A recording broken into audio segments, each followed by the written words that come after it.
അത് ഗ്രൗണ്ട് ലെവലിൽ എന്ത് സംഭവിക്കുന്നു എന്ന് മനസ്സിലാക്കാതെ ബി ജെ പിയുടെ സ്ഥാനാർത്ഥികളും നേതാക്കളും ഒരു സോഷ്യൽ മീഡിയ ബബിളിനുള്ളിൽ നിന്നുകൊണ്ട് അവരതിൽ സന്തുഷ്ടരാണെന്നാണ് അതിൽ വ്യംഗ്യമായി കുത്തുന്നത്.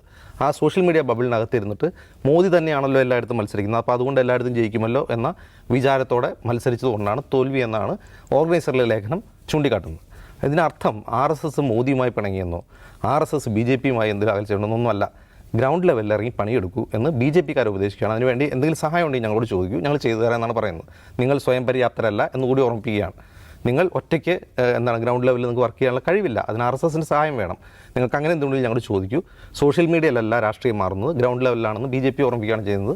ഒരു വലിയ ജ്യേഷ്ഠൻ്റെ ശാസനാസ്വരത്തിലുള്ള സ്നേഹത്തോടെയുള്ള ഒരു ഉപദേശം മാത്രമായിട്ട് ഞാൻ അതിനെ കാണുന്നുള്ളൂ. അല്ലാതെ മോദിയും RSSും തമ്മിൽ വലിയ പിണക്കമാണെന്നോ അവർ തമ്മിൽ നാളെ തെറ്റുമെന്നോ മോദിയെ വലിച്ച് താഴെ ഇറക്കുമെന്നോ വേറെ ആളെ പ്രധാനമന്ത്രിയാക്കുമെന്നോ ഒന്നും ഞാൻ കരുതുന്നേ ഇല്ല.